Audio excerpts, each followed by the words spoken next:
IAS, IPS, IFS அதிகாரியாக துடிக்கும் இளைஞர்களுக்கு ஒரு நல்ல செய்தி. ஐஏஎஸ் தேர்வுக்கான முதல் கட்ட தேர்வு பிரிலிமினரி எக்ஸாமினேஷன். இதுக்காக தயார்படுத்திக் கொள்வதற்கு மாதம் 7,000 ரூபாய் வீதம் 10 மாதங்கள் உங்களுக்கு உதவித்தொகை தமிழ்நாடு அரசு அறிவித்திருக்கிறது. இதை பெற்றுக்கொள்ள நீங்க ஒரு தேர்வு எழுதணும். தமிழ்நாட்டிலிருந்து 1000 இளைஞர்கள் தேர்வு செய்யப்பட்டு அவர்களுக்கு இந்த மாதம் 7,000 ரூபாய் உதவித்தொகை தரப்படுகிறது. நீங்க முதல் கட்ட தேர்வு பிரிலிமினரி தேர்வில் வெற்றி பெற்று விட்டால் மெயின் தேர்வுக்கு தயார்படுத்திக் கொள்வதற்கு உங்களுக்கு 25,000 ரூபாய் உதவித்தொகை தரப்படுகிறது. மெயின் தேர்வுக்கு உங்களை தயார்படுத்திக் கொள்ள சென்னையில் இலவசமாக தங்கி தயார்படுத்திக் கொள்வதற்காக all India civil services training centre, Anna administrative staff college இலவசமாக தங்கி படிப்பதற்கு அனைத்து வசதிகளையும் தமிழ்நாடு அரசாங்கம் செய்து தருகிறது.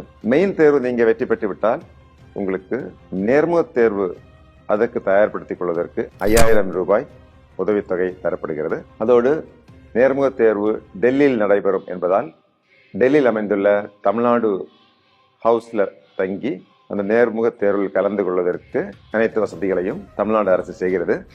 இது நான் முதல்வன் திட்டத்தின் கீழ் இந்த ஊக்குத்தொகை அறிவிக்கப்பட்டிருக்கிறது. பட்டதாரி இளைஞர்களே, இந்த அரிய வாய்ப்பை பயன்படுத்திக் கொள்ளுங்க. நீங்க ஆக துடிக்கும் பணியான ஐஏஎஸ், ஐபிஎஸ் பணியில் நீங்க சேர்ந்து பொதுமக்களுக்கு நல்லதொரு